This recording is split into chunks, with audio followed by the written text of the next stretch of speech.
লড়াইয়ের ওই ময়দানেতে যেতে তোমাকে হবে, প্রয়োজনে সব রক্তটুকু জমিনেই ঢেলে দিবে। লড়াইয়ের ওই ময়দানেতে যেতে তোমাকে হবে, প্রয়োজনে সব রক্তটুকু জমিনেই ঢেলে দিবে। তবুও তোমায় লড়তেই হবে, মানিবে না পরাজয়। বিপ্লব মানে জীবন দেয়া, বসে থাকা নয়, সে কোনো দিন আসবে না রে করো যদি ভয়। বিপ্লব মানে জীবন দেয়া, বসে থাকা নয়, সে কোনো দিন আসবে না রে করো যদি ভয়।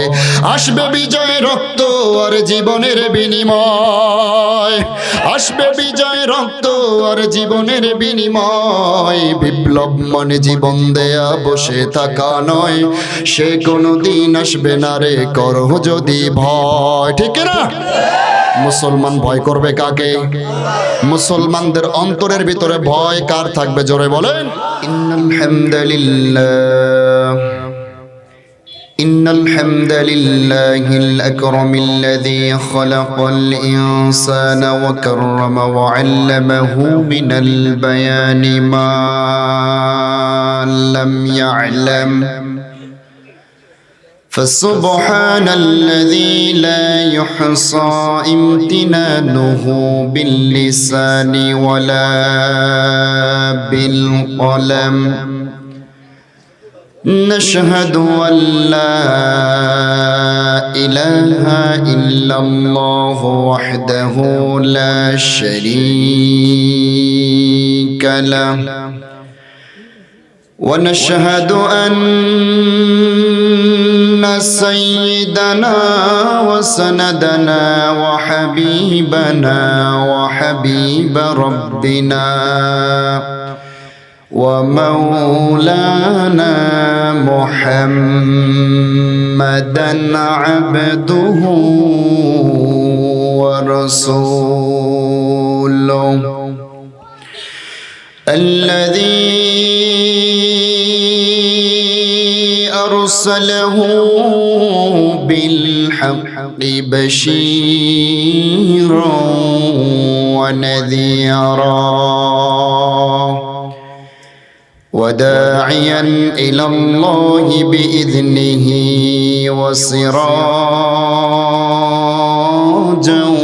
وقمرا منيرا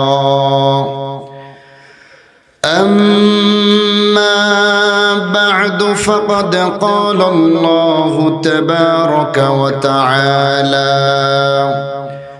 في كلامه المجيد وفرقانه الحميد সবাই জবান খুলে আমার সঙ্গে বলুন আউযু বিল্লাহি মিনাশ শাইতানির রাজীম বিসমিল্লাহির রহমানির রহিম আলা ইন্না আউলিয়া আল্লাহি লা খাউফুন আলাইহিম ওয়ালা হুম ইয়াহজানুন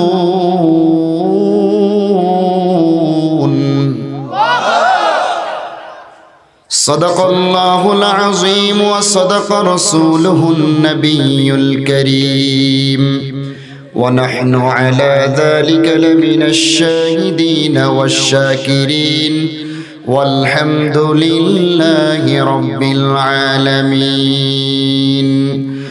رخسار سے برقع کا ذرا رخسار سے برقع کا ذرا पर्दा उठा दो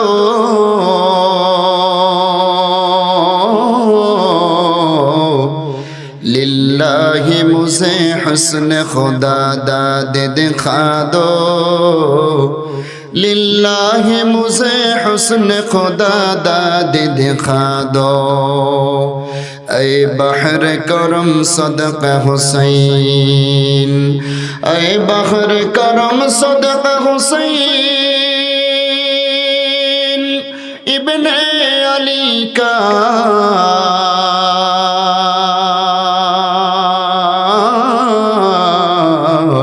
पियासा हूँ मुझे शरबत दीदार पिला दो पियासा हूँ मुझे शरबत दीदार पिला दो मैं दूर हूँ मजबूर हो आए मैं दूर हूँ मजबूर हो आए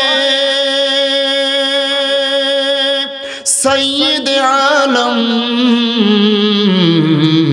दीदार दिखाते नहीं आवाज सुना दो दीदार दिखाते नहीं आवाज सुना दो जिक्र करी ला इलाहा भाई जबान खोलें একটি জবানও বন্ধ রাখবেন না লা ইলাহা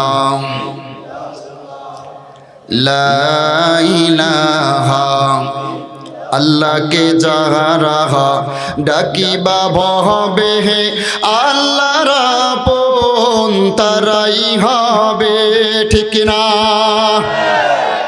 अल्लाह के जहा रहा डाकी बाबे है अल्लाह रापोन तराई हबे इहकाले शांति परकाले मुक्ति दिबेन तारे अल्लाह ताला ला इलाहा ला इलाहा आरो जोरे ला इलाहा कि जे दिलेर बेदना अल्लाह चारा जाने ना मन चाय जेते सोनार मदीना ठीक ना मने चाय कादेर मने चाय हाथ उठान तो देखी একটু আমার সঙ্গে গাইতে পারবেন তো ইনশাআল্লাহ হাতটা লাড়া দিবেন আর গাইবেন কি যে দিলের বেদনা আল্লাহ ছাড়া জানে না মন চায় যেতে সোনার মদিনা দিদারের আশায় কেঁদে বুক ভাষায় আল্লাহু আকবার দিদারের আশায় কেঁদে বুক ভাষায় তবুও দিদার কেন মেলে না কি যে দিলের বেদনা আল্লাহ ছাড়া জানে না মন চায় যেতে সোনার মদিনা লা ইলাহা লা ইলাহা কোনো খালিক নেই তুমি ছাড়া কোনো মালিক নেই তুমি ছাড়া কোনো মাবুদ নেই তুমি ছাড়া কোনো মাশুক নেই তুমি ছাড়া এই জীবনে তোমার মতো আপনার কেউ নাই এখানে ওখানে সবখানে শুধু তোমাকে খুঁজে বেড়াই তোমার জিকিরে মন হয় তোলা লা ইলাহা লা ইলাহা ইল্লাল্লাহ লা ইলাহা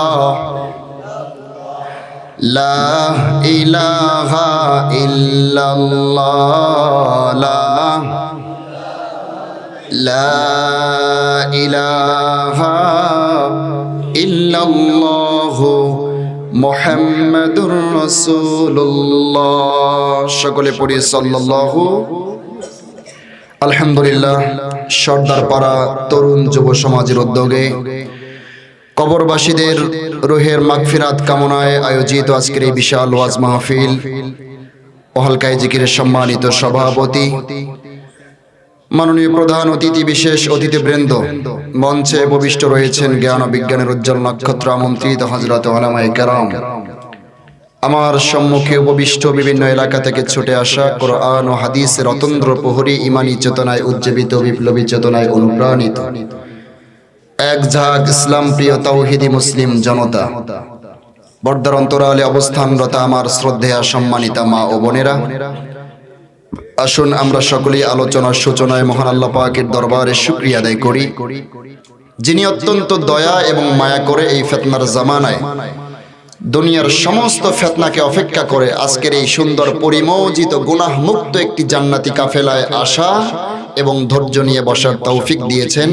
সেই মহান আল্লাহ পাকের দরবারে হৃদয়ের সবটুকু ভালোবাসাকে উজাড় করে দিয়ে কালিমাতুশ শুকর ও সুজুদ আদায় করছি, বলি আলহামদুলিল্লাহ। সম্মানিত দ্বীনী ভাই সকল, এখানে যেই পরিমাণে লোক উপস্থিত হয়েছেন, শুকরিয়ার আওয়াজ কিন্তু সেই পরিমাণে হয় নাই, ঠিক কিনা জোরে বলেন? আওয়াজ আর একটু বাড়াতে হবে, পারবেন তো ইনশাআল্লাহ? আজকে মুসলমানদের ইমানি পাওয়ার স্পিরিট কমে যাওয়ার কারণে অল বিশ্বে নির্যাতিত, নিপীড়িত, নিষ্পেষিত একটি জাতির নাম হলো মুসলিম জাতি, ঠিক কিনা বলেন? অথচ মুসলমান জাতি তো মার খাওয়ার কোনো জাতি ছিল না। যুগে যুগে নমরুদ থেকে শুরু করে নিয়ে আজ অবধি পর্যন্ত, ফ্যাসিস্ট সরকার পর্যন্ত যত জালিমের আবির্ভাব হয়েছিল, প্রত্যেকটা জালিমের জুলুম ইমানদাররা সহ্য করে নিয়েছে, কিন্তু তাদের কাছে মাথা নত করে নেই, জোরে কোন ঠিক কিনা? কিন্তু এরপরও আজকে মুসলমানদের উপরে নির্যাতন, নিপীড়ন, এর মূল কারণ হলো আজকে মুসলমানদের জবান থেকে ইমানি পাওয়ার আর স্পিরিট কমে গেছে, ঠিক কিনা বলে? অথচ আজ থেকে ১,৫০০ বৎসর পূর্বে যতগুলো যুদ্ধ সংগঠিত হয়েছিল, বদর, উহুদ, খন্দক সহ অসংখ্য ইসলামের যুদ্ধ সংগঠিত হয়েছিল, প্রত্যেকটি যুদ্ধে মুসলমানরা যখন মাঠে নেমেছিলেন শুধু একটাই স্লোগান দিয়েছেন, নারায়ে তাকবীর। একটা স্লোগান শুনেছে তো কাফের, মুশরিক, বেঈমানেরা শত শত মাইল পালিয়ে যেতে বাধ্য হয়েছে, ঠিক কিনা বলে? আজকেও মুসলমানদের জবানে এই স্লোগান থাকার দরকার আছে না নাই?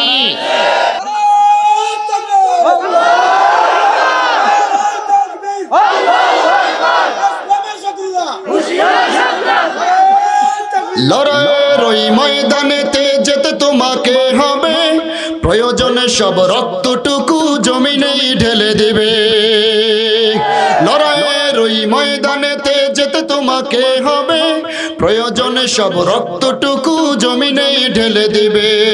তবুও তোমায় লড়তেই হবে, মানিবে না পরাজয়। বিপ্লব মানে জীবন দেয়া, বসে থাকা নয়, সে কোনো দিন আসবে না রে, করো যদি ভয়। বিপ্লব মানে জীবন দেয়া, বসে থাকা নয়, সে কোনো দিন আসবে না রে, করো যদি ভয়। আসবে বিজয়, রক্ত আর জীবনের বিনিময়, আসবে বিজয়, রক্ত আর জীবনের বিনিময়। বিপ্লব মানে জীবন দেয়া, বসে থাকা নয়, সে কোনো দিন আসবে না রে, করো যদি ভয়। ঠিক না? মুসলমান ভয় করবে কাকে? মুসলমানদের অন্তরের ভিতরে ভয় কার থাকবে, জোরে বলেন? মাহফিলের শেষ পর্যন্ত আওয়াজ থাকবে না ভাগবে? সবাই জাগ্রত থাকবেন তো ইনশাআল্লাহ? আজকের মাহফিলটা তরুণ যুব সমাজের উদ্যোগে, ঠিক কিনা বলেন? আপনাদের সামনে যে বক্তা বয়ান করছে তিনি কি বুড়া নাকি? দাড়ি কি পেকে গিয়েছে? হ্যাঁ, তরুণ বক্তাও তরুণ, আয়োজনও তরুণ। যারা মুরব্বী বসেছেন সবাইকে যুবকের ভূমিকা পালন করতে হবে, পারবেন তো ইনশাআল্লাহ? ৫ই আগস্ট যুবকেরা স্লোগান তুলেছে, ফ্যাসিস্ট সরকার পিছনের দরজা দিয়ে লেজ গুটিয়ে বর্ডার ক্রস করে ভারতে পলায়ন করতে বাধ্য হয়েছে, ঠিক কিনা জোরে বলে? যুবকদেরকে আওয়াজ তুলতে হবে। যুবকরা যদি ঠিক হয়, পুরো সমাজ ঠিক হবে, জোরে কোন ঠিক কিনা? আজকের যুবকদেরকে আমি সাধুবাদ জানাই, তারা এত সুন্দর একটি কোরআনের মজমা কায়েম করেছে। ইচ্ছা করলে যাত্রার প্যান্ডেল তৈরি করতে পারতো, ঠিক কিনা বলেন? কিন্তু আপনাদের এলাকার যুবকরা অনেক ভালো, কোরআনের মজলিস কায়েম করেছে। কবরবাসীদের রুহের মাগফিরাত কামনায় এত সুন্দর একটি আয়োজন করেছেন। আপনারা খুশি না বেজার? কারা কারা খুশি হয়েছেন হাত উঠান তো দেখি। নারায়ে তাকবীর, নারায়ে তাকবীর। আল কোরআনের আলো। ভাই এখন আর ঘরে জ্বালালে হবে না, এখন সংসদে জ্বালাইতে হবে, ঠিক কিনা জোরে বলেন? সবাই বলবেন আল কোরআনের আলো, সংসদে জ্বালো। নারায়ে তাকবীর। হাত নামা। আমার ভাইরা, আমি আর মুহূর্ত দেরি করছি না, আপনাদের মূল্যবান সময় আমি ক্ষেপণ করব না, সরাসরি মূল আলোচনায় যেতে চাই। একটু সময় দিতে রাজি আছেন তো ইনশাআল্লাহ? আমার ভাইরা, আমি আপনাদের সামনে পবিত্র কোরআনুল কারীম থেকে 10 নম্বর সূরা সূরা ইউনূসের 62 নম্বর আয়াতে কারিমা তেলাওয়াত করেছি। কয় নম্বর আয়াত? 62 নম্বর আয়াত। উক্ত আয়াতে কারিমায় মহান আল্লাহ সুবহানাহু ওয়া তাআলা তার প্রিয় বান্দা বান্দীদেরকে অত্যন্ত দামি একটি সুসংবাদ দিয়েছেন। চিল্লায় বলেন সুবহানাল্লাহ। কার পক্ষ থেকে সুসংবাদ? আল্লাহর পক্ষ থেকে সুসংবাদ পেয়ে মুমিন মুসলমান খুশি হবে না বেজার হবে? আওয়াজ করে বলেন, খুশি হবে না বেজার হবে? আমরা তো নেতাদের পক্ষ থেকে মাত্র 1 কাপ চায়ের অফার পাইলেই আনন্দের ঠেলায় লাফালাফি শুরু করি, জোরে কোন ঠিক কিনা? স্বয়ং আল্লাহ রাব্বুল আলামিন যেই সুসংবাদ আমাদেরকে দিয়েছে একবার শুকরিয়া আদায় করি, বলি আলহামদুলিল্লাহ। এখন আসুন সুসংবাদটা কি, সরাসরি মূল আলোচনায় যাচ্ছি। আমার ভাইয়েরা, আল্লাহ রাব্বুল আলামিন পবিত্র কোরআনুল কারীমের 10 নম্বর সূরা সূরা ইউনূসের 62 নম্বর আয়াতে কারিমার ভিতর আল্লাহ রাব্বুল আলামিন তার প্রিয় বান্দা বান্দীদেরকে একটি দামি সুসংবাদ দিয়েছেন। আল্লাহ রাব্বুল আলামিন ঘোষণা করে জানিয়ে দিচ্ছেন সেই সুসংবাদের কথাটি। আল্লাহ রাব্বুল আলামিন বলেন, আলা ইন্না আউলিয়া আল্লাহি লা খাউফুন আলাইহিম ওয়া লা হুম ইয়াহজানুন। আমার ভাইয়েরা, আল্লাহ রাব্বুল আলামিন আয়াতের শুরুতেই হরফে তানবীহ সতর্কতার হরফ ব্যবহার করে তাম বিশ্বের মানুষদেরকে দৃষ্টি আকর্ষণ করেছেন। আল্লাহর গোলাম আল্লাহ রাব্বুল আলামিন আয়াতের শুরুতে হরফে তানবীহ ব্যবহার করে তাম বিশ্বের মানুষদের দৃষ্টি আকর্ষণ করে আল্লাহ ঘোষণা করছেন, ইন্না আউলিয়া আল্লাহ, নিশ্চয়ই যারা আল্লাহর ওলি হবে। আউলিয়া শব্দটি বহুবচন, একবচনে ওলি। ওলি মানে বন্ধু। কার বন্ধু? জোরে বলেন। যারা আল্লাহর বন্ধু হবে, নিশ্চয়ই যারা আল্লাহর ওলি হবে, আল্লাহর বন্ধু হবে, লা খাউফুন আলাইহিম ওয়া লা হুম ইয়াহজানুন। আল্লাহু আকবার। তাদের কোনো ভয় নাই, তাদের কোনো টেনশন নাই। যারা আল্লাহর বন্ধু হবে, যারা আল্লাহর ওলি হবে, তাদের কোনো ভয় নাই, তাদের কোনো টেনশন নাই। আল্লাহ রাব্বুল আলামিন তাদের জন্য ঘোষণা করেছেন, লাহুমুল বুশরা ফিল হায়াতিদ দুনিয়া ওয়া ফিল আখিরাহ। আল্লাহু আকবার। যারা আল্লাহর বন্ধু হবে, যারা আল্লাহর ওলি হবে, তাদের কোনো ভয় নাই, তাদের কোনো টেনশন নাই। বরং আল্লাহ রাব্বুল আলামিন বলেছেন, দুনিয়ার জীবন আখিরাতের জীবন উভয় জীবনে তাদের জন্য রয়েছে বুশরা, মানে সুসংবাদ। চিল্লায় বলেন সুবহানাল্লাহ। দুনিয়ার জীবনেও সুসংবাদ দিয়েছেন কে? জোরে বলুন। পরকালের জীবনেও সুসংবাদ দিয়েছেন কে? আমার ভাইয়েরা, দুনিয়ার জীবনের সুসংবাদটা কি, পরকালের জীবনের সুসংবাদটি আল্লাহর গোলাম। আল্লাহ রাব্বুল আলামিন দুনিয়ার জীবনের সুসংবাদের কথাটা পবিত্র কোরআনুল কারীমে সূরা আল বাকারা 257 নম্বর আয়াতে কারিমার ভিতরে জানিয়ে দিয়েছেন। মহান আল্লাহ রাব্বুল আলামিন ঘোষণা করে জানিয়ে দেন, আল্লাহু ওয়ালিয়ুল্লাযীনা আমানু ইখরিজুহুম মিনাজ-যুলুমাতি ইলান-নূর। আমার ভাইয়েরা, আল্লাহ রাব্বুল আলামিন পবিত্র আল কোরআনের সূরা আল বাকারা 257 নম্বর আয়াতে কারিমার ভিতরে মহান আল্লাহ রাব্বুল আলামিন দুনিয়ার জীবনের সুসংবাদের কথাটা জানিয়ে দিচ্ছেন। আল্লাহু ওয়ালিয়ুল্লাযীনা আমানু ইখরিজুহুম মিনাজ যুলুমাতি ইলান নূর। এ পৃথিবীর মানুষেরা, যারা আল্লাহর বন্ধু হবে, যারা আল্লাহর ওলি হবে, তাদের কোনো ভয় নাই, তাদের কোনো টেনশন নাই। দুনিয়ার জীবনে পুরস্কার হলো, আল্লাহ রাব্বুল আলামিন জানিয়ে দিয়েছেন, আল্লাহু ওয়ালিয়ুল্লাযীনা আমানু, যারা ঈমানদার তাদের অভিভাবক হলো আল্লাহ। সিল্লাল্লাহু আলাইহি সুবহানাল্লাহ। ঈমানদার যারা আল্লাহর বন্ধু, যারা ঈমানদার তাদের অভিভাবক কে? জোরে বলুন। আল্লাহ যাদের অভিভাবক হবেন তাদের কি কোনো ভয় আছে? দুনিয়ার জীবন কেমনে চলবে, কি খাবে, কি পরিধান করবে, কোনো ভয় নাই, কোনো টেনশন নাই, কারণ অভিভাবক কে? জোরে বলুন। আল্লাহ যাদের অভিভাবক হবে তাদের কোনো ভয় নেই, তাদের কোনো টেনশন নেই। আল্লাহ সুসংবাদ দিয়েছেন, ইখরিজুনাহুম মিনাজ-যুলুমাতি ইলান-নূর। এই পৃথিবীর মানুষেরা, আমি আল্লাহ রাব্বুল আলামিন যাদের অভিভাবক তাদেরকে অন্ধকারের পথ থেকে আলোর পথ তথা গুমরাহির পথ থেকে হেদায়েতের পথে পরিচালিত করব। চিল্লায়ে বলেন সুবহানাল্লাহ। আল্লাহ যাদের অভিভাবক হবেন তাদের কোনো ভয় নাই। এটা হলো দুনিয়ার জীবনের সবচেয়ে বড় সুসংবাদ, ঠিক কিনা বলেন? আমার ভাইয়ের এবার চলে আসুন পরকালের জীবনের সুসংবাদটা কি। আল্লাহ রাব্বুল আলামিন পবিত্র কোরআনুল কারীমের অসংখ্য সূরার ভিতরে, অসংখ্য আয়াতে কারিমার ভিতরে জানিয়ে দিয়েছেন পরকালের সুসংবাদের কথাটা। আল্লাহ রাব্বুল আলামিন পবিত্র কোরআনুল কারীমের সূরা কাহাফের 107 নম্বর আয়াতে কারিমার ভিতরে জানিয়ে দেন, ইন্নাল্লাযীনা আমানু ওয়া আমিলুস সালিহাত,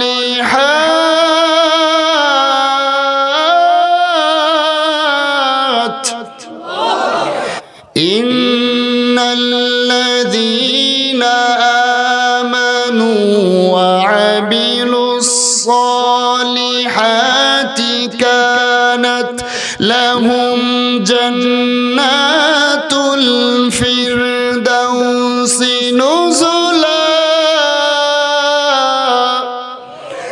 আল্লাহ রাব্বুল আলামিন পবিত্র আল কোরআনের সূরা কাহাফ 107 নম্বর আয়াতে কারিমার ভিতরে দুনিয়ার জীবন নয় পরকালের জীবনের সুসংবাদের কথাটা জানিয়ে দিয়েছেন। ইন্নাল্লাযীনা আমানু, যারা ঈমান আনবে, ওয়া আমিলুস সালিহাত, যারা সৎ কাজ করবে, তাদের জন্য আল্লাহ রাব্বুল আলামিন পুরস্কার রেখেছেন লাহুম জান্নাত। আল্লাহ রাব্বুল আলামিন তাদের জন্য অনন্ত অসীমকালের জন্য জান্নাতের মেহমান বানাবেন। জোরে কোন সুবহানাল্লাহ। ও মুমিন মুসলমান, আল্লাহ রাব্বুল আলামিন কোরআনুল কারীমের অসংখ্য সূরার ভিতরে জানিয়ে দিয়েছেন, ইন্নাল্লাযীনা আমানু ওয়া আমিলুস সালিহাত লাহুম জান্নাতুন তাজরি মিন তাহতিহাল আনহার। আল্লাহ রাব্বুল আলামিন পরকালের জীবনে সবচেয়ে বড় সুসংবাদ দিয়েছেন, যারা আল্লাহর বন্ধু হবে, যারা আল্লাহর ওলি হবে, তাদের কোনো ভয় নেই, তাদের কোনো টেনশন নাই। মরতে দেরি হবে, আল্লাহর মেহমানদারির জন্য জান্নাতুল ফেরদাউস আল্লাহ বরাদ্দ করে রেখেছেন। আমরা জান্নাত যেতে চাই কি চাই না? কারা কারা চাই না হাত উঠান। ঠান্ডা কি বেশি লাগছে নাকি আপনাদের? হ্যাঁ, ঠান্ডার কারণে জোশের ঠেলায় হুঁশ হারিয়ে ফেলেছেন দেখি। ভাই হুঁশ হারালে চলবে? হ্যাঁ, হুঁশ হারালে চলবে? আমার ভাইয়েরা কারা কারা জান্নাত চান হাত উঁচু করে দেখান না রে তাকবীর। জান্নাত চির সুখেরি ঘর, জান্নাত চির সুখেরি ঘর, যদি জানতে ওগো তুমি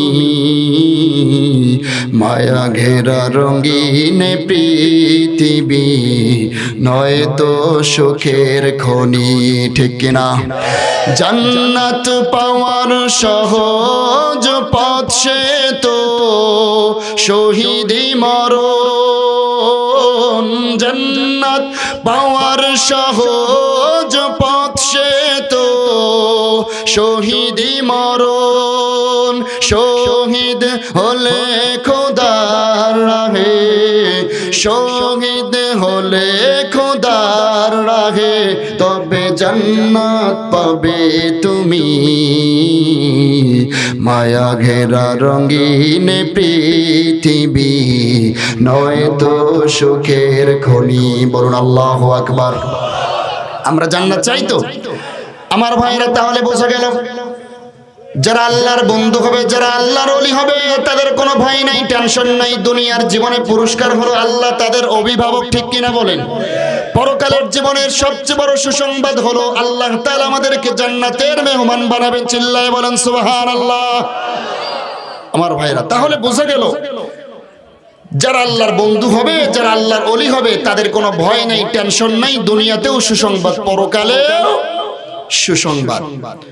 এখন কথা হলো আল্লাহর বন্ধু কারা, আল্লাহর ওলি কারা? পৃথিবীতে অনেক মানুষ রয়েছে, সবাই কি আল্লাহর বন্ধু নাকি? বলেন বলেন। আল্লাহর শত্রু আছে না নাই? কাফের, মুশরিক, বেঈমান, ইহুদি, খ্রিস্টান, তারা আল্লাহর বন্ধু না শত্রু? জোরে বলেন। আমার ভাইরা, এই ধরা বিশ্বে অনেক মানুষের বিচরণ, সবাই আল্লাহর বন্ধু নয়, আল্লাহর গোলাম।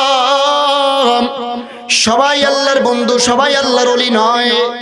আল্লাহর বান্দা বান্দীদের মাঝে আল্লাহর শত্রু আছে, কিন্তু আমার ভাইরা আল্লাহ রাব্বুল আলামিন সুসংবাদ দিয়েছেন হলো একমাত্র আল্লাহর বন্ধুদের জন্য। কিন্তু যারা আল্লাহর শত্রু হবে তাদের জন্য আল্লাহ রাব্বুল আলামিন সুসংবাদ দেন নাই, বরং তাদের জন্য দুঃসংবাদ দিয়েছেন। জোরে কোন ঠিক কিনা? যারা আল্লাহর শত্রু হবে, আল্লাহর দুশমন হবে, আল্লাহ রাব্বুল আলামিন তাদের দুনিয়ার জীবনের সবচেয়ে বড় দুঃসংবাদ দিয়েছেন। আল্লাহ রাব্বুল আলামিন সূরা আল বাকারার 257 নম্বর আয়াতে কারিমার ভিতরে জানিয়ে দিয়েছেন, ওয়াল্লাযীনা কাফারু আউলিয়াউহুমুত তাগুত। আল্লাহু আকবার। যারা কাফের, যারা আল্লাহর শত্রু, তাদের জন্য দুনিয়ার জীবনের সবচেয়ে বড় দুঃসংবাদ হলো আল্লাহ তাদের অভিভাবক নন, তাদের অভিভাবক হলো তাগুত মানে শয়তান। জোরে কোন ঠিক কিনা? আল্লাহর বন্ধুদের অভিভাবক কে? যাদের অভিভাবক শয়তান হবে। ইখরিজুনাহুম মিনান নূরি ইলাজ যুলুমাত। আল্লাহ রাব্বুল আলামিন বলেন, যাদের অভিভাবক শয়তান, শয়তান তাদেরকে নূরের পথ থেকে, আলোর পথ থেকে অন্ধকারের পথ, গুমরাহির পথে পরিচালিত করবে। জোরে কোন ঠিক কিনা? এবার আসুন পরকালের জীবনে তার জন্য বড় দুঃসংবাদটা কি? পরকালের জীবনে তার জন্য সবচেয়ে বড় দুঃসংবাদ হলো উলাইকা আসহাবুন নার হুম ফিহা খালিদুন। আল্লাহ রাব্বুল আলামিন বলেন, যারা আল্লাহর শত্রু হবে তাদের জন্য পরকালের জমিনে সবচেয়ে বড় দুঃসংবাদ হলো তাদের জন্য রেডি রয়েছে জাহান্নামের আগুন। জোরে বলেন নাউজুবিল্লাহ। তারা সেখানে চিরকাল জ্বলবে, চিরস্থায়ীভাবে জাহান্নামের আগুনে জ্বলবে। এখন কথা হলো, আমরা আল্লাহর বন্ধু হতে চাই না শত্রু হতে চাই? কারা কারা আল্লাহর বন্ধু হতে চাই? হাত উঠাই। তোমার মতো প্রিয় বন্ধু যার হৃদয়ে রয়, তার কি আর থাকতে পারে, তার কি আর থাকতে পারে চিন্তা মৃত্যুর ভয়। তোমার মতো প্রিয় বন্ধু যার হৃদয়ে রয়। ঠিক কিনা?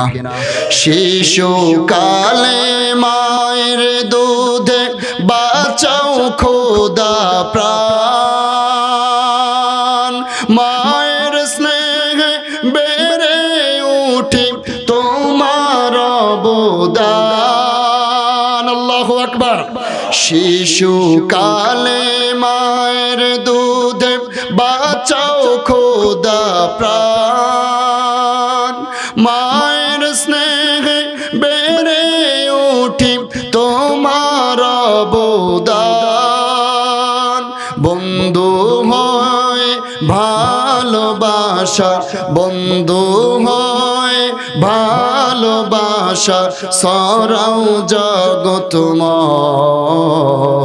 তোমার মতো প্রিয় বন্ধু যার হৃদয়ে রয়। ঠিক না?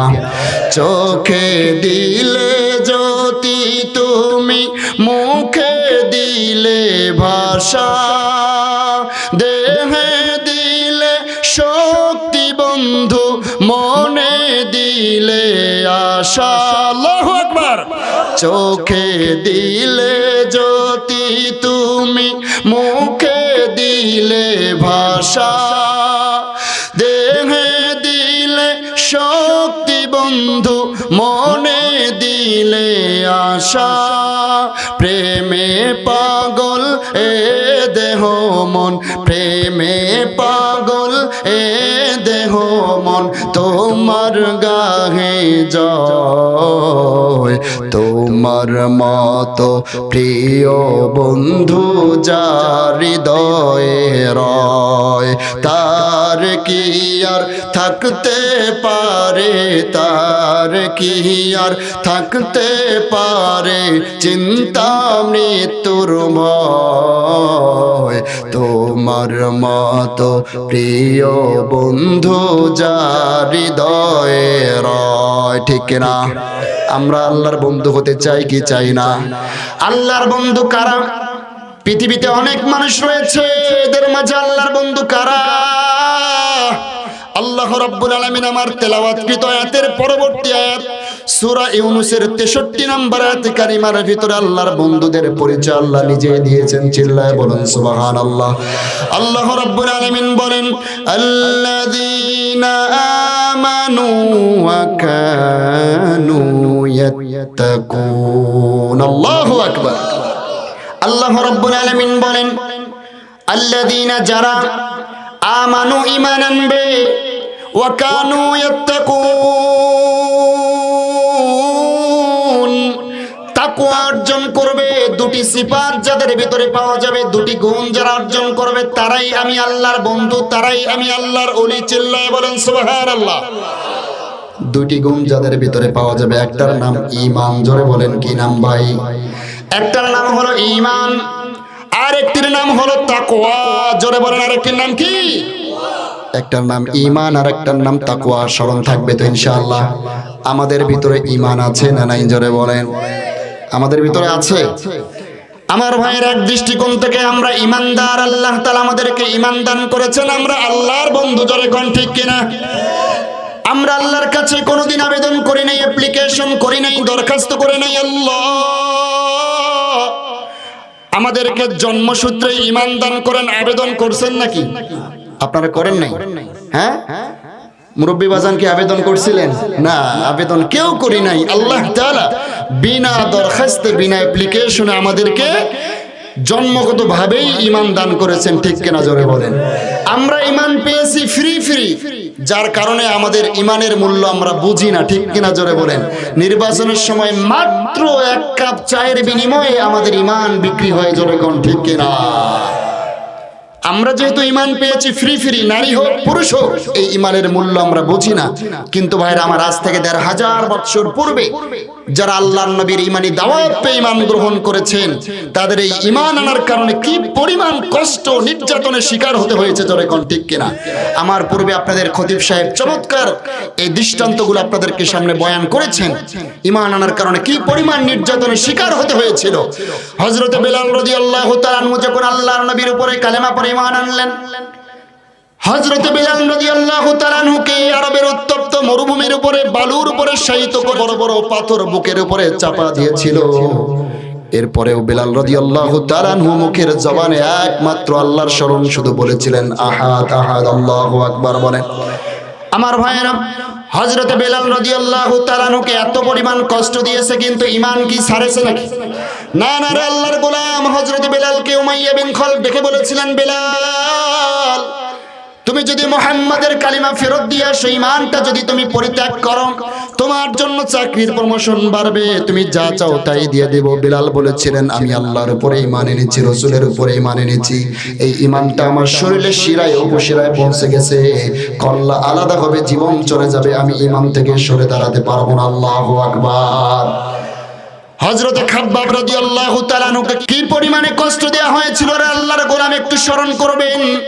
হযরত খাব্বাব রাদিয়াল্লাহু তাআলা আনহুকে জ্বলন্ত আগুনের উপরে শায়িত করেছিলেন, হাত পা ভালো করে বেঁধে জ্বলন্ত অঙ্গারের উপরে শায়িত করেছেন। হযরত খাব্বাব রাদিয়াল্লাহু তাআলা আনহুর পিঠ মোবারক থেকে রক্ত পড়ে পড়ে আগুন নেভে যেত, এরপরও কাফেররা তাকে ছাড় দেয় নাই।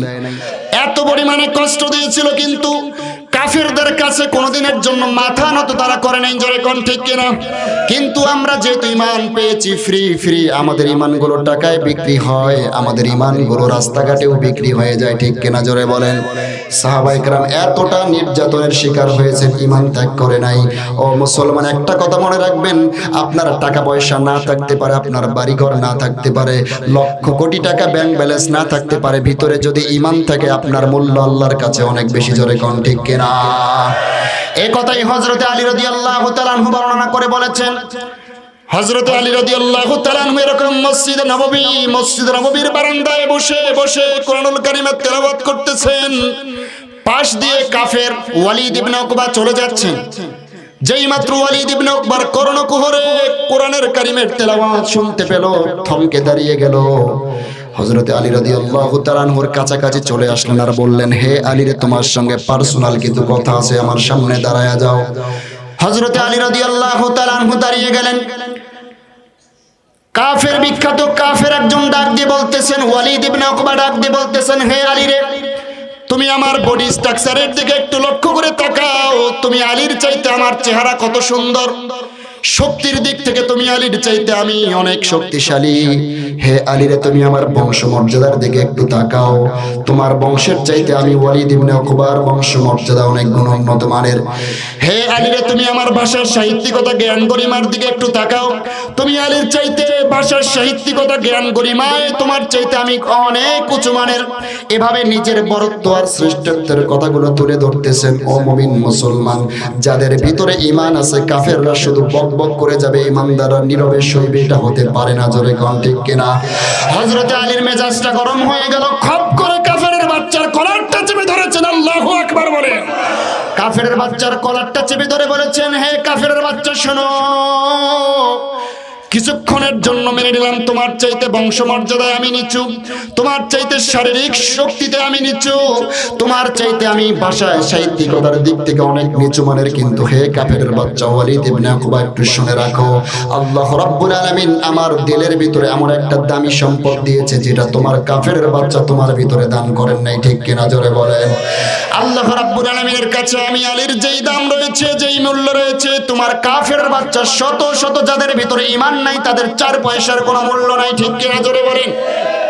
এভাবেই নিজের শ্রেষ্ঠত্ব আর বরত্বের কথা ওয়ালিদ ইবনে উকবা বলতেছেন, জ্বলন্ত জবাব দিয়ে দিলেন, যাদের ভিতরে ঈমান নাই তার মূল্য আল্লাহর কাছে 4 পয়সার মূল্য নাই। জোরে কোন ঠিক কিনা?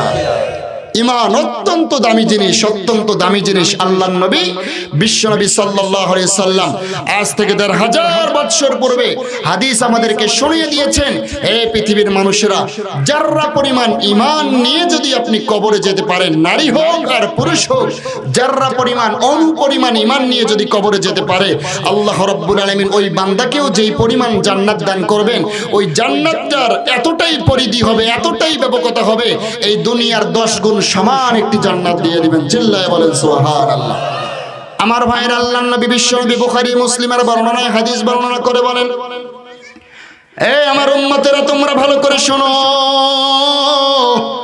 কিয়ামতের ময়দান যখন কায়েম হয়ে যাবে, আল্লাহ রাব্বুল আলামিন বিচার করবেন। এক দলকে আল্লাহ রাব্বুল আলামিন জান্নাত দান করবেন, আর এক দলকে আল্লাহ রাব্বুল আলামিন জাহান্নাম দান করবেন। ঠিক কিনা? জোরে বলেন। যারা চিরস্থায়ী জান্নাতে চলে যাবে তারা তো জান্নাত থেকে বাইর হবে না, কিন্তু বাইরে আমার যারা জাহান্নামে চলে যাবে, এদের মধ্যে 2টা গ্রুপ হবে, 2টা দল হবে। কয়টা দল? জোরে বলেন। একটা দল যারা চিরস্থায়ী ভাবে জাহান্নামে ঢুকবে আর কোনো দিনের জন্য বাহির হতে পারবে না, আর একটি দল থাকবে যারা অল্প কিছুদিনের জন্য পাপ অনুযায়ী তাদের সাজা হবে, আবার সাজা শেষে আল্লাহ রাব্বুল আলামিন মেহেরবানি করে তাদেরকে জান্নাতের মেহমান বানাবেন। সুবহানাল্লাহ। বিশ্বনবী বুখারী এবং মুসলিমের বর্ণনায় বলেন, নামের সর্বশেষ যেই ব্যক্তিটা জাহান্নামের গভীর আগুন থেকে উঠে জান্নাতে চলে আসবেন, এর একটা জ্বলন্ত দৃষ্টান্ত বিশ্বনবী সাল্লাল্লাহু আলাইহি ওয়াসাল্লাম আমাদেরকে জানিয়ে দিয়েছেন। হে আমার উম্মতেরা তোমরা শোনো, আল্লাহ রাব্বুল আলামিন যখন বান্দাদেরকে জাহান্নাম দান করবেন, কেউ 1 বছর, কেউ 2 বছর, কেউ 1 দিন 2 দিন জাহান্নামের আগুন সহ্য করবে। জাহান্নামের কঠিন আগুন, কঠিন সাজা সহ্য করতে হবে, কারণ গুনাহ করেছে, গুনার শাস্তি আছে না নাই? জোরে বলেন। যেহেতু গুনাহ করেছে, গুনার পরিমাণ অনুযায়ী তার শাস্তি হবে। শাস্তি শেষ হলে পরে আল্লাহ রাব্বুল আলামিন তাদেরকে জান্নাত দান করবেন। কিন্তু সর্বশেষ যেই ব্যক্তিটাকে আল্লাহ রাব্বুল আলামিন জাহান্নামের গভীর আগুন থেকে উঠায় নিয়ে জান্নাত দান করবেন, এরপরে কোনো ব্যক্তি আর জাহান্নামের আগুন থেকে উঠে জান্নাতে প্রবেশ করবে না। এই আল্লাহর বান্দা কে হবে জানি না, আপনিও হতে পারেন, আমি বক্তাও হতে পারি। জোরে কোন ঠিক কিনা? ও মুমিন মুসলমান, আল্লাহর বান্দা জাহান্নামের গভীর আগুনের ভিতরে আগুনের সাজা প্রাপ্ত হতে হতে একটা সময় ডানে তাকাবে, বামে তাকাবে, কোনো আল্লাহর বান্দা জাহান্নামে নয়। আল্লাহর বান্দা আল্লাহকে একবার মুহাব্বতের সাথে, মুহাব্বতের সুরে ডাক দিবেন, আল্লাহ। ডাক দেন আল্লাহ, আর জোরে বলেন আল্লাহ। ও মুমিন মুসলমান, পৃথিবীর মানুষদেরকে একবারের জায়গায় 2 বার ডাকলে অনেকটা ধমক দেয়, রাগান্বিত হয়। ঠিক কিনা বলেন? কিন্তু আল্লাহকে আপনি বারবার ডাকবেন, আল্লাহ তাআলা রাগান্বিত হবে না, বরং আল্লাহ রাব্বুল আলামিন লাব্বাইকা ইয়া আবদি বলে বান্দার জবাব দিয়ে দিবে। চিল্লায়ে বলেন সুবহানাল্লাহ। আল্লাহ রাব্বুল আলামিনকে জাহান্নামের গভীর কূপ থেকে যখন নাফরমান বান্দা আল্লাহকে ডাক দিয়েছে, আল্লাহ তাআলা লাব্বাইকা ইয়া আবদি বলে বান্দার ডাকের জবাব দিয়ে বলেছেন, বান্দা তুমি আমাকে ডাকলা কেন? কি কারণে ডাকছো একটু বলো। ও মুমিন মুসলমানেরা, সঙ্গে সঙ্গে আল্লাহর বান্দা বলবে, রব্বুল আলামিন দুনিয়ার জীবনে এতটাই নাফরমানি করেছি, বেঈমানি করেছি, আপনার ইবাদত করি নাই, নামাজ পড়ি নাই, রোজা করি নাই, হজ করি নাই, যাকাত দেই নাই, রব্বুল আলামিন নাফরমানি করে আজকে জাহান্নামের আগুনে আমি জ্বলতেছি। আল্লাহ ডানে বামে তাকায় দেখি কোনো কাফের নাই, কোনো মানুষ নাই, শুধু আমি একাই জাহান্নামের গভীর আগুনের মধ্যে জ্বলতেছি। রব্বুল আলামিন, আয় আল্লাহ, আমার ডানে বামে যারা ছিল সবাই জান্নাতে চলে গিয়েছে, আপনি কি আমাকে একটু মেহেরবানি করে, আমি তো জান্নাত চাইতে পারি না, রব্বুল আলামিন আমাকে যদি জাহান্নামের মাঝখান থেকে উঠাইয়া জাহান্নামের কিনারায় যদি একটু জায়গা করে দিতেন, মনে হয় শাস্তিটা একটু কম হতো। আল্লাহর কাছে একটা দরখাস্ত করলেন, আল্লাহ রাব্বুল আলামিন কবুল করে নিলেন। বলেন সুবহানাল্লাহ। আল্লাহ তাআলা ফেরেশতাকে বললেন, ফেরেশতারা আমার বান্দাকে জাহান্নামের মাঝখান থেকে উঠায়া জাহান্নামের কিনারায় জায়গা করে দাও। সুবহানাল্লাহ। আমার ভাইয়েরা, আল্লাহর বান্দা জাহান্নামের কিনারায় থাকা শুরু করবে। জাহান্নামের কিনারার আগুনের তাপ কি সহ্য করার মতো নাকি? না না মুসলমান, জাহান্নামের আগুন এত কঠিন, দুনিয়ার আগুনের 70 গুণ জাহান্নামের আগুনের পাওয়ার হবে রে আল্লাহর বান্দা, আল্লাহর গোলাম। জাহান্নামের আগুনের তাপ কেউ সহ্য করতে পারবে না। আল্লাহর বান্দা জাহান্নামের কিনারায় থাকার পর আবার আল্লাহকে একবার ডাক দিবেন, আল্লাহ, আল্লাহকে ডাকবেন। আল্লাহ তাআলা লাব্বাইকা ইয়া আবদি বলে বান্দাকে বলবেন, বান্দা আবার কেন ডাকছো একটু বলো। আমার ভাইয়ের সঙ্গে সঙ্গে আল্লাহর বান্দা বলবে, আল্লাহ জাহান্নামের মাঝখান থেকে কিনারায় নিয়ে এসেছেন, এখানেও তো জাহান্নামের আগুন আমি সহ্য করতে পারি না, রব্বুল আলামিন আমাকে যদি একটু মেহেরবানি করে জান্নাত জাহান্নামের মাঝখান জায়গা আরাফ, এই আরাফে একটু আমাকে যদি জায়গা করে দিতেন আল্লাহ, অনেকটা খুশি হয়ে যেতাম। সুবহানাল্লাহ। আল্লাহ রাব্বুল আলামিন ফেরেশতাদেরকে বলবেন, ফেরেশতারা ধরো বান্দাকে ধরে জাহান্নামের জান্নাত জাহান্নামের মাঝখান জায়গা আরাফ, এই আরাফে বান্দাকে বসায় দাও। সুবহানাল্লাহ। আল্লাহর বান্দা যখন আরাফে চলে আসবেন, সামনের দিকে তাকাইলে জান্নাতের নাজ নেয়ামত, জোরে বলুন আল্লাহু আকবার। পিছনের দিকে তাকাইলে চিরস্থায়ী কাফেরদের সাজা দেখলে অন্তরটা কেঁপে ওঠে। সামনের দিকে যখন তাকায় আল্লাহর বান্দার অন্তর চায় জান্নাতে ঢোকার জন্য, চিল্লায় বলেন সুবহানাল্লাহ। বান্দা যখন জান্নাতের নিয়ামতগুলো নিজের চোখে দেখবে, বান্দার অন্তর চাইবে জান্নাতে একবার ঢোকার জন্য।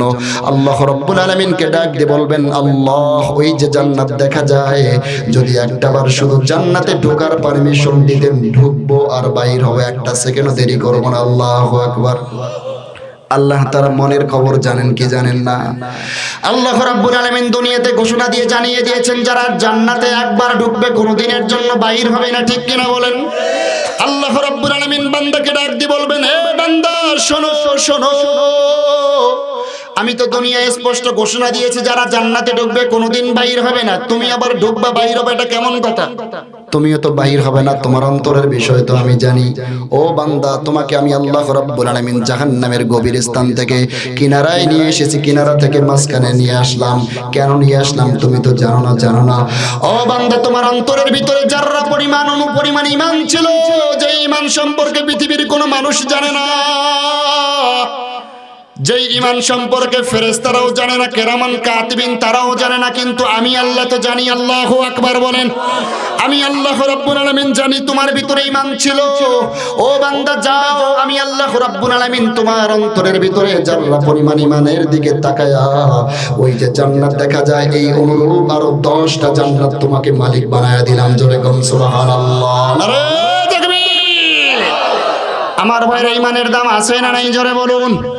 ঈমান অত্যন্ত দামি জিনিস। এখন কথা হলো, আল্লাহ রাব্বুল আলামিন আমাদেরকে বিনা দরখাস্তে বিনা অ্যাপ্লিকেশনে ঈমান দান করেছেন। এই ঈমানটাকে আমাদেরকে হেফাজত করতে হবে মৃত্যু পর্যন্ত। জোরে কোন ঠিক কিনা? আজকের সমাজের ভিতরে ঈমান বিধ্বংসী দল আছে না নাই? জোরে বলুন। আজকে মুসলমানদের ঈমান চুরি করার জন্য এক শ্রেণীর চোর আছে, যারা মুসলমানদের টাকা চুরি করে না, পয়সা চুরি করে না, ধন সম্পদ চুরি করে না, তারা মুসলমানদের দামি সম্পদ ঈমান চুরি করে। জোরে কোন ঠিক কিনা? ঈমান চোর দুনিয়াতে আছে না নাই?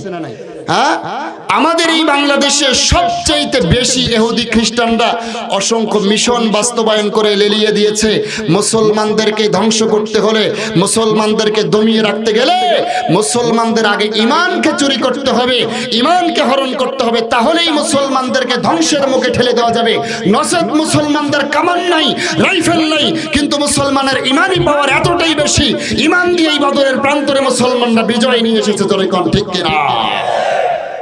কাফের মুশরিক বেঈমানেরা অসংখ্য ফেরকা চালু করে দিয়েছে এই বাংলার জমিনে, যেই ফেরকাগুলো মুসলমানদের ঈমান চুরি করে, জোরে কোন ঠিক কিনা?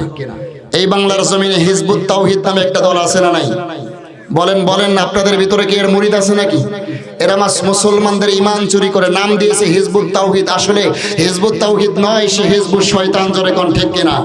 এই বাংলার জমিনে অসংখ্য ভণ্ড পীরের মাজার রয়েছে, যারা মাজার তৈরি করে মুসলমানদেরকে উৎসাহ দেয়, তোমরা মাজারে সিজদা করো, আল্লাহ তোমার মনের আশা পূরণ করবে। মাজারে কি সিজদা দেওয়া জায়েজ আছে নাকি? জোরে বলে। এরা মুসলমানদের ঈমান হরণ করছে, জোরে কোন ঠিক কিনা? এই বাংলার জমিনে অসংখ্য ফেরকা রয়েছে, যারা মুসলমানদের ঈমান নষ্ট করার জন্য এতটাই ব্যস্ত হয়ে গিয়েছে। ও মুমিন মুসলমান, আমরা আমাদের ঈমানকে হেফাজত করব, প্রয়োজনে জীবন দেব, রক্ত দেব, ঈমান দেব না, জোরে কোন ঠিক কিনা? ঈমান অত্যন্ত দামি জিনিস। ধরে নেন আল্লাহর এই বান্দা মুরব্বী মানুষ, আল্লাহ রাব্বুল আলামিন ওনাকে যদি গায়বী সাহায্যে একটি হীরকখণ্ড দান করে, যেই হীরকখণ্ডটি বিক্রি করলে শুধু গোগাদহ ইউনিয়ন নয়, বরং কুড়িগ্রাম জেলাটা কেনা যাবে, বলুন তো চোরেরা আমার কাছে আসবে না ওনার কাছে যাবে? বলেন বলেন। যার কাছে দামি জিনিস আছে চোর কিন্তু সেখানেই যাবে, জোরে কোন ঠিক কিনা? শুধু চোর যাবে এমনটা নয়, আল্লাহর বান্দা যদি রাত্রিবেলায় সেই দামি জিনিস নিয়ে ঘুমায়, ঘুমটাও কিন্তু আরামের সাথে হবে না। সম্ভাবনা আছে নিজের স্ত্রী গলায় ছুরি চালিয়ে দামি জিনিস সংগ্রহ করে পালিয়ে যাবে, আর বলবে এই দামি জিনিস থাকলে তোমার মতো সলিমউদ্দিন কলিমউদ্দিন স্বামী হাজারটাও ভাগ্যে জুটবে, জোরে কোন ঠিক কিনা? আল্লাহর বান্দা এই দামি জিনিস নিয়ে যখন রাস্তায় যাবে, চোরেরা যদি সামনে, ডাকাতেরা সামনে আসে, যদি ডাকাতরা সামনে আসে, দাও কুড়াল খন্তা বাসন নিয়ে আসবে না, আসবে বড় বড় রাইফেল নিয়ে, বড় বড় এলএমসি, বড় বড় বড় বড় অস্ত্রপাতি নিয়ে আসবে হত্যা করার জন্য, জোরে কোন ঠিক কিনা? যেহেতু দামি জিনিস, এই দামি জিনিসটা ছিনিয়ে নিতে গেলে বড় বড় অস্ত্রের প্রয়োজন, জোরে কোন ঠিক কিনা? আল্লাহর বান্দাকে যদি বলে এই আল্লাহর বান্দা তোমার দামি জিনিস আমাকে দিয়ে দাও, আল্লাহর বান্দা বলবে আমার হাত নিয়ে যাও, কল্লা আলাদা করে দাও, কিন্তু আমার দামি জিনিস আমি দেব না, জোরে কোন ঠিক কিনা? ও মুমিন মুসলমান, মাত্র একটি হীরকখণ্ড বিক্রি করলে যদি কুড়িগ্রাম কেনা যায়, এই সম্পদটুকু হেফাজত করার জন্য যদি আপনি, এই সম্পদটুকু হেফাজত করার জন্য যদি আপনি নিজের জান দিতে পারেন, হাত দিতে পারেন, কল্লা দিতে পারেন, রক্ত দিতে পারেন, যাররা পরিমাণ ঈমান নিয়ে কবরে গেলে আল্লাহ তাআলা দুনিয়ার 10 গুণ সমান জান্নাত দিবেন। সেই ঈমানকে হেফাজত করার জন্য রক্ত দিতে হবে, জীবন দিতে হবে, কিন্তু ঈমান দেব না, জোরে কোন ঠিক কিনা? ঈমান অত্যন্ত দামি জিনিস, হেফাজত করতে হবে। বর্তমান সময়ে ঈমান বিধ্বংসী যতগুলো ফিতনা রয়েছে, এর মধ্যে অন্যতম একটি ফিতনা হলো ফিতনাতুন নিসা, নারীদের ফিতনা, জোরে কোন ঠিক কিনা? ইহুদি খ্রিস্টানরা যখন দেখলো অসংখ্য মিশন বাস্তবায়ন করছে কিন্তু মুসলমানদেরকে ঈমান চুরি করা যাচ্ছে না, তারা সিদ্ধান্ত নিল মুসলমানদের ঈমান চুরি করতে হলে সুন্দরী নারীদেরকে দিয়েই ওদেরকে পায়তারা করে ঈমান চুরি করতে হবে, ঠিক কিনা? জোরে বলেন। আজকে আমাদের সমাজের সবচেয়ে বড় ফিতনা হলো ফিতনাতুন নিসা, নারীদের ফিতনা, জোরে কোন ঠিক কিনা? এই নারী ফিতনা আমাদের সমাজে বাস্তবায়ন করার জন্য কর্পোরেট মিডিয়াগুলো তারা দিনরাত তাদের মিশন বাস্তবায়ন করেই যাচ্ছে, জোরে কোন ঠিক কিনা? আমার ভাইরা হ্যান্ডবিল পোস্টার থেকে শুরু করে 2 টাকার শ্যাম্পুর প্যাকেট পর্যন্ত দেখবেন নারীদের উলঙ্গ ছবি দিয়ে ভরপুর করা, জোরে কোন ঠিক কিনা? অসংখ্য নাটক সিনেমা তৈরি করে যুবকদের চরিত্র হরণ করছে, ঈমান নষ্ট করতেছে। ও মুমিন মুসলমান, আমাদেরকে মনে রাখতে হবে ঈমান অত্যন্ত দামি জিনিস। ঈমান আমরা কোনোদিনের জন্য বিক্রি করব না। আমার মা বোনদেরকে অনুরোধ করব, আপনাদেরকে চরিত্রবান হতে হবে, আপনাদেরকে রাস্তাঘাটে এমন ভাবে চলতে হবে আমার ভাইরা যুবকদের জন্য ঈমান চলে না যায়, জোরে কোন ঠিক কিনা? আজকের সমাজের মা বোনদের কথা কি ভাই বলবো? আজকের মাহফিলে তো মা বোনরাও এসেছে, জোরে কোন ঠিক কিনা? এদের জন্য একটাই নসিহত করব, আল্লাহ তাআলা বলেছেন ওয়াকারনা ফি বুয়ুতিকুন্না ওয়ালা তাবাররাজনা তাবাররুজাল জাহিলিয়াতিল উলা, তোমরা ঘরের ভিতর অবস্থান করো, পর্দা করো, জাহিলি সমাজের নারীদের মতো বেহায়াপনার মতো চলাফেরা তোমরা করিও না। আজকের সমাজের মা বোনেরা রাস্তাঘাটে এমন ভাবে চলাফেরা করে, আগেরকার মা বোনদেরকে দেখতাম যারা এখনো বুড়া হয়ে গেছে, রাস্তায় চললে মাথার ঘোমটাটা অনেকটাই নিচে দিয়ে চলাফেরা করে। দিন যত যাচ্ছে শিক্ষার ডিগ্রি যত বাড়তেছে মা বোনদের ঘুমটা একেবারে নিচের দিকেই চলে যাচ্ছে, জোরে কোন ঠিক কিনা? চুলগুলো তো কাটতে কাটতে একেবারে বান্দরের উপরিত হয়েছে, জোরে কোন ঠিক কিনা? চুলগুলোকে রঙিন করতে করতে ঘোড়ার লেজের মতোই বানিয়েছে, জোরে কোন ঠিক কিনা? মা বোনদেরকে বলবো, মা বোনেরা আপনি রাস্তাঘাটে চলবেন পর্দা অবলম্বন করে চলবেন, কারণ আপনাদের কথা জানা নাই একদিন আপনাদেরকেও মরতে হবে, জোরে কোন ঠিক কিনা? ওরে দেশের মেয়ে গহন তোদের নাই কি রে শরণ, কখন জানি সাদের দেহে, কখন জানি সাদের দেহে ওঠে তোর কাফন।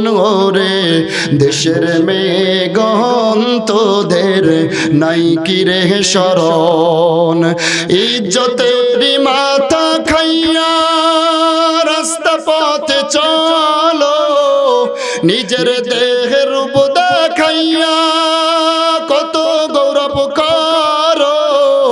আজরাইল আসিয়া একদিন, আজরাইল আসিয়া একদিন মারিবে থাপ্পড়, হায়রে চারিদিকে তোর সেই দিন কান্দিবে স্বজন।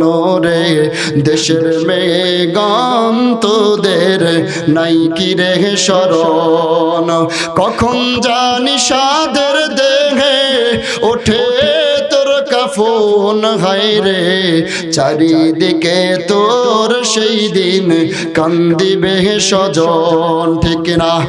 বড়ই পাতা গরম জলে গোসল করাইয়া, কাফন পরাইয়া তোমায় কাঁধের উপর লইয়া, পাপা করে রেখে আসবে, পাপা করে রেখে আসবে অন্ধকার কবর সেই দিন, চারিদিকে তোর হায়রে কান্দিবে স্বজন।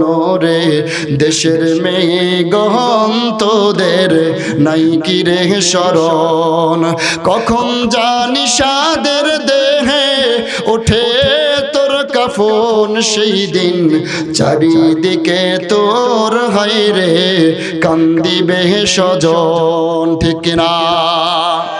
আমাদেরকে ঈমান হেফাজত করতে হবে, পারবেন তো ইনশাআল্লাহ? তাহলে আল্লাহর বন্ধু হতে গেলে কয়টি গুণের কথা বলেছিলাম বাজান? বলেন।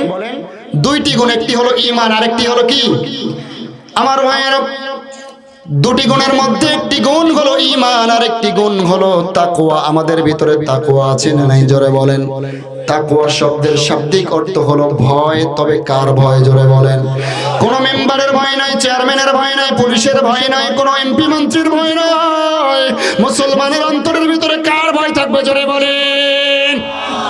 আল্লাহর ভয় আমাদের ভিতরে ঢোকাতে হবে, তাহলেই আমরা আল্লাহর বন্ধু হতে পারবো, জোরে কোন ঠিক কিনা? আমার ভাইয়েরা, তাকওয়া কি জিনিস? তাকওয়ার ব্যাখ্যায় মুহাদ্দিসিনে কেরামগণ বর্ণনা করেন, আল্লাহর নবীর প্রিয় সাহাবী হযরত ওমর ফারুক রাদিয়াল্লাহু তাআলা আনহু বলেন, হযরত আমিরুল মুমিনিন ওমর ফারুক রাদিয়াল্লাহু তাআলা আনহু একদিন সাহাবায়ে কেরামদের সামনে ডাক দিয়ে বললেন, হে সাহাবায়ে কেরামেরা, তোমরা কে আছো? তাকওয়ার ব্যাখ্যাটা একটু আমাকে বুঝায়া দিবা। সঙ্গে সঙ্গে সামনে থেকে একজন বিখ্যাত কারি সাহাবী উবাই ইবনে কাব দাঁড়িয়ে গেলেন। আল্লাহু আকবার বলেন।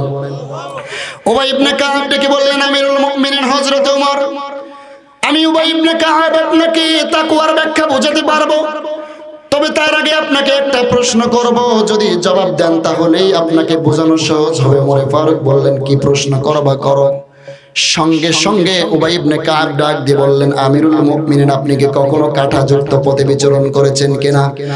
যেই রাস্তার প্রতিটা পদে পদে, প্রতিটা কদমে কদমে কাঁটা, এমন কাঁটাযুক্ত পথে আপনি কি চলাফেরা করেছিলেন কিনা একটু বলুন। সঙ্গে সঙ্গে ওমর ফারুক রাদিয়াল্লাহু তাআলা আনহু ডাক দিয়ে বললেন, উবাই ইবনে কাব, আমি তো খাত্তাবের সন্তান ওমর, আমার বাবা ছিলেন রাখাল, আমিও মাঝে মধ্যে বাবার সঙ্গে রাখালি করার জন্য মাঠে যাইতাম, জঙ্গলে যাইতাম, জোরে কোন ঠিক কিনা? মাঝে মধ্যে এমন রাস্তা আমি অতিক্রম করেছিলাম যে রাস্তাগুলোর ডানে কাটা, বামে কাটা, উপরে কাটা, চতুর সাইডে কাটা, কাঁটাযুক্ত রাস্তায় চলাফেরা করার অভিজ্ঞতা আমার রয়েছে। এখন বলেন, আমি তো কাঁটাযুক্ত পথে বিচরণ করেছি। সঙ্গে সঙ্গে উবাই ইবনে কাব ডেকে বললেন, আমিরুল মুমিনিন, আপনি কিভাবে কাঁটাযুক্ত পথে পা ফেলিয়েছেন, কিভাবে বিচরণ করেছিলেন একটু বলেন। ওমর ফারুক রাদিয়াল্লাহু তাআলা আনহু বললেন, উবাই ইবনে কাব, আপনি শুনে রাখেন, আমি যখন কাঁটাযুক্ত পথ অতিক্রম করেছিলাম, একটা পা জমিনের উপরে ফেলাইছিলাম, আর একটা পা যখন জমিনের উপরে ফেলাবো এমন সময় অত্যন্ত সাবধানতার সঙ্গে অনেক বিচক্ষণতার সঙ্গে আমি পা ফেলিয়েছিলাম, যেন একটা শরীরের ভিতরে কাঁটাও প্রবেশ না করে। জোরে কোন আল্লাহু আকবার। সঙ্গে সঙ্গে উবাই ইবনে কাব ডেকে বললেন, আমিরুল মুমিনিন হযরত ওমর, এটাই হলো তাকওয়ার ব্যাখ্যা, এটাই হলো তাকওয়ার ব্যাখ্যা। দুনিয়ার জীবনে অসংখ্য কাঁটা রয়েছে, দুনিয়ার পথে অসংখ্য কাঁটা রয়েছে, সুদ ঘুষ জেনা ব্যভিচার অন্যায় অবিচার আছে না নাই? জোরে বলেন। দুনিয়ার জমিনে অসংখ্য কাঁটা রয়েছে, দুনিয়ার জমিনে এমন ভাবে চলাফেরা করতে হবে, এমন ভাবে ব্যবসা বাণিজ্য করতে হবে, এমন ভাবে চাকরি বাকরি করতে হবে, এমন ভাবে সংসার জীবন পরিচালনা করতে হবে, এমন ভাবে সমাজ জীবন পরিচালনা করতে হবে, এমন ভাবে রাজতান্ত্রিক জীবন পরিচালনা করতে হবে, এমন ভাবে দেশ পরিচালনা করতে হবে, এমন ভাবে গোটা পৃথিবী শাসন করতে হবে, একটা জাররা পরিমাণ গুনাহের কাঁটাও যেন শরীরের ভিতরে না বাজে। জোরে কোন ঠিক কিনা? এভাবে চলার নাম হলো তাকওয়ার জীবন। এভাবে যারা চলতে পারবে তারাই মুত্তাকি, তারাই আল্লাহর বন্ধু। চিল্লায়ে বলেন সুবহানাল্লাহ। তাকওয়া, আল্লাহর ভয়, আল্লাহর ভয় মুমিন মুসলমানদের অন্তরে থাকার দরকার আছে না নাই? জোরে বলুন। আজকে মুসলমানদের দ্বারা চুরি হয়, ডাকাতি হয়, ছিনতাই হয়, জেনা ব্যভিচার হয়, কেন হয় বলেন? আল্লাহর ভয় আছে না নাই? আল্লাহর ভয় যদি মানুষের অন্তরের ভিতরে থাকে, ওর দ্বারা জমিরাই এক চুল পরিমাণ সরবে না। জোরে কোন ঠিক কিনা? অনেক মুসলমান মুরব্বী বাজানদেরকেও দেখা যায় 5 ওয়াক্ত নামাজও পড়ে, আবার হাজি সাহেব কিন্তু জমির আইল যখন কাটে এক মোটামুটি ঘুষ ছাড়া আছে না নাই? জোরে বলেন। আল্লাহর ভয় অন্তরে রাখতে হবে। আল্লাহর ভয় যদি আপনি অন্তরে রেখে ব্যবসা বাণিজ্য করতে পারেন, আল্লাহর ভয় যদি আপনার অন্তরের ভিতরে থাকে রে মুমিন, আল্লাহ রাব্বুল আলামিন আপনার অন্তরের ভিতরে চাররা পরিমাণ আল্লাহর ভয় থাকলে আল্লাহ তাআলা আপনাকে জান্নাতুল মাওয়া নামক জান্নাতে মেহমানদারি করাবেন। সুবহানাল্লাহ। হর কেদারত খৌফে হক দর দিল মুদাম জান্নাতুল মাওয়া দেখাদুর মাকাম জুজবা হাবসি জে মুখাজ ইনসুজান ফজলে উ আমস্তে দর জুমলা জাহান। আল্লাহু আকবার বলেন। আল্লাহর ভয় এমন একটি থাকতে হবে। আল্লাহর ভয় আমাদের অন্তরের ভিতরে ঢুকাতে হবে। যদি আপনি পাপী হন, যদি আপনি গুনাহগার হন, জীবনের শেষ মুহূর্ত পর্যন্ত যদি আপনার অন্তরের ভিতরে আল্লাহর ভয় চলে আসে, শেষ মুহূর্তে যদি আপনি আল্লাহর ভয় অন্তরে ধারণ করে আল্লাহকে একবার ডাক দিয়ে তওবা করেন, আল্লাহ তাআলা আপনার তওবা কবুল করে আপনার নামটা ওলিদের কাতারে, বন্ধুদের কাতারে লিখে দিবেন। আল্লাহর নবী বিশ্ব নবী সাল্লাল্লাহু আলাইহি ওয়াসাল্লাম হাদিসে কুদসির ভিতরে ঘোষণা করেন, বনি ইসরাইলের একজন যুবক ছিল, যে যুবক সমাজের ভিতরে এমন নেশা করত, মদ পান করত, জুয়া খেলতো, গুনাহ করত, জেনা ব্যভিচার করত, এতটাই গুনাহ করেছে, গুনাহ করতে করতে এলাকার মানুষরা তাদের গুনাহের কারণে অতিষ্ঠ হয়ে গেছে। আল্লাহর বান্দা যুবকের গুনাহে অতিষ্ঠ হয়ে আল্লাহর বান্দা সবাই একত্রিত হয়ে আল্লাহর বান্দা যুবককে ধরে ফেললেন, হাত পা ভালো করে বেঁধে জঙ্গলের মাঝখানে ফেলিয়ে দিয়ে আসলেন। রাতের আধারে আল্লাহর বান্দাকে জঙ্গলের মাঝখানে ফেলিয়ে দিয়ে আসলেন। কিন্তু আমার ভাইয়েরা, আল্লাহর বান্দার হাত পা ভালো করে রশি দিয়ে বান্দা আল্লাহর বান্দা জঙ্গলের ভিতরে অবস্থান করছেন। একদিন চলে গেল, 2 দিন চলে গেল, 3 দিন চলে গেল, সামনে কোনো পানি নাই, খানা নাই। আল্লাহর বান্দা বাঁচবে না মরবে? জোরে বলেন। আল্লাহর বান্দা চিন্তা করলেন, আমি সমাজের ভিতরে এমনটাই গুনাহ করেছি, এত বেশি গুনাহ করেছি, যেই গুনাহগুলো করার কারণে আমার সামনে কেউ আসলো না, সবাই আমাকে জঙ্গলের মাঝখান ফেলিয়ে দিয়ে চলে গেছে, কেউ আমার খোঁজ নিতে আসলো না। এভাবে যদি চলতে থাকে আমি তো বাঁচবো না। আল্লাহর বান্দা 1 দিন 2 দিন 3 দিন 4 দিন হয়ে গেল, খানা নাই, পানি নাই, বান্দার জীবন চলে যাবে। ওই সময় আল্লাহর বান্দার অন্তরের ভিতরে একটু ভয় চলে আসলো, আল্লাহর ভয় চলে আসলো। দুনিয়ার জীবনটা কাটাইলাম গুনাহে গুনাহে কাটাইলাম, আল্লাহর সামনে কিন্তু একদিন দাঁড়াতে হবে।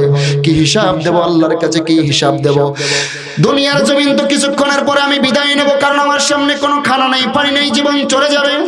আল্লাহর বান্দা আল্লাহর কাছে 2 হাত বাঁধা অবস্থায় আল্লাহর কাছে উত্তোলন করে দিয়েছেন। চিল্লায়ে বলেন আল্লাহু আকবার। আল্লাহ রাব্বুল আলামিনের কাছে হাত দুটো একটু উঁচু করে দিয়ে আল্লাহ রাব্বুল আলামিনের কাছে কাঁদতে লাগলেন, আল্লাহ দুনিয়ার জীবনে এত গুনাহ করেছি, আমার গুনাহের কারণে এলাকার সবাই আমার হাত পা ভালো করবে যে জঙ্গলের মাঝখানে ফেলিয়ে দিয়ে গিয়েছে। আল্লাহ এই জঙ্গলের ভিতরে আমি আর কিছুক্ষণ পরে দুনিয়ার জমিন থেকে বিদায় হব। রব্বুল আলামিন মেহেরবানি করে আমি আপনার কাছে তওবা করলাম, দুনিয়ার জীবনটা আমার অনেক কষ্ট করে চলে গিয়েছে, অনেক গুনাহ করে কাটাইছি। আল্লাহ গুনার জন্য আপনার কাছে মাফ চাইলাম। আল্লাহ আপনি তো রহমান, আপনি তো রহিম। চিল্লায়ে বলেন আল্লাহু আকবার। আল্লাহর নাম যখন রহমান উচ্চারণ করেছে আল্লাহর কুদরতি আর সাজিদের জোশ উঠেছে, জোরে কোন আল্লাহু আকবার। আল্লাহ রাব্বুল আলামিন ফেরেশতাকে ডাক দিয়ে বলবেন, ফেরেশতারা দেখো আমার বান্দারা মোল্লামায় দেখো, জিনার গুনাহ, সুদের গুনাহ, ঘুষের গুনাহ, অসংখ্য গুনাহ, আমার বান্দার সমস্ত গুনাহের খাতাগুলো থেকে গুনাহগুলো কেটে দাও, আমার বান্দার নামটা ওলিদের কাতারে, আমার প্রিয় বন্ধুদের কাতারে নামটা লিখে দাও। চিল্লায়ে বলেন সুবহানাল্লাহ।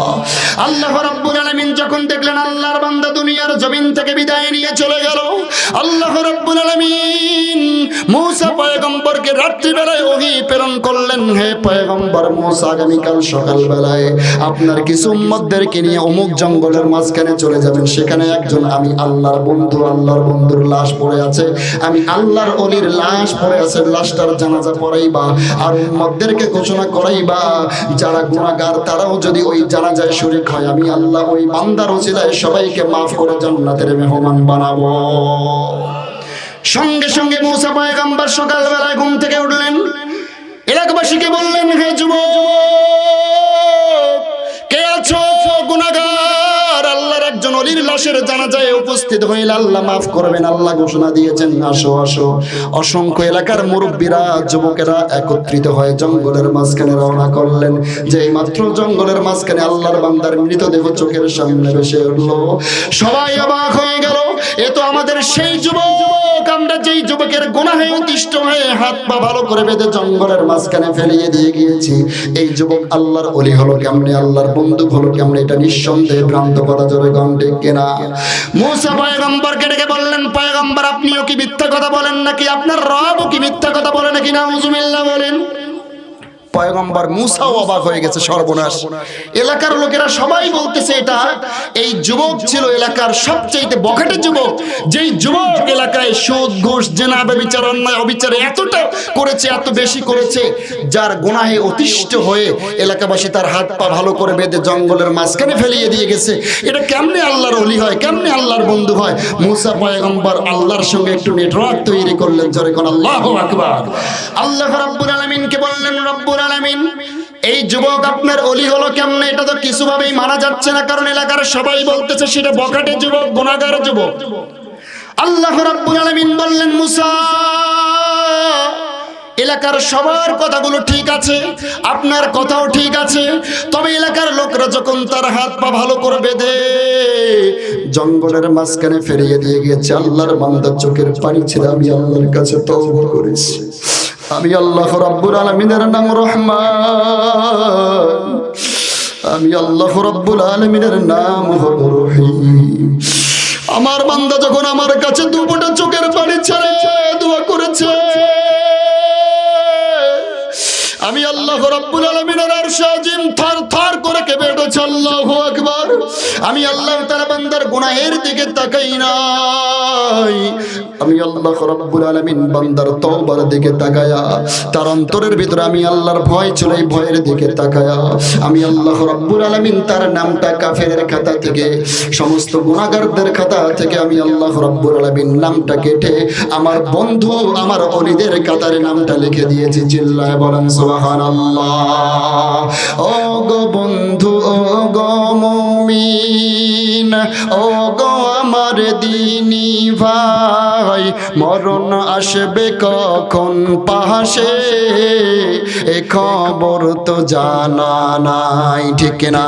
আজরাইল হাসিবে পাশে, তখন কোথায় পালাইবি, সময় থাকতে গহরে নাও গো তোমার জীবনের সাথী, তোমার জীবনের সাথী, প্রাণ পাখি চলে যাবে, কেউ হবে না তোর সাথী, আত্মীয় স্বজন কাঁদবে সবাই, কাঁদবে তোমার ধরনী, পড়ে রহবে ওই কবরে, যে কবরে নাই বাতি, সময় থাকতে গহরে নাও গো তোমার জীবনের সাথী, তোমার জীবনের সাথী।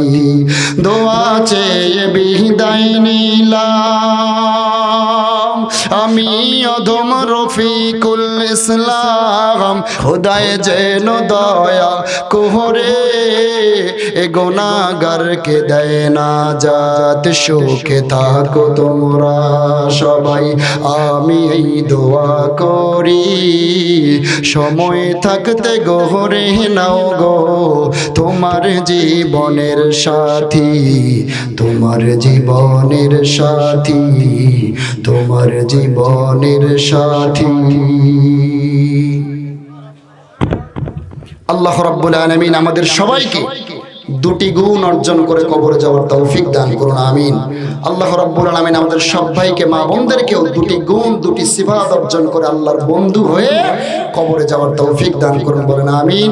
ওয়া আখিরু দাওয়ানা আলহামদুলিল্লাহি রাব্বিল আলামিন।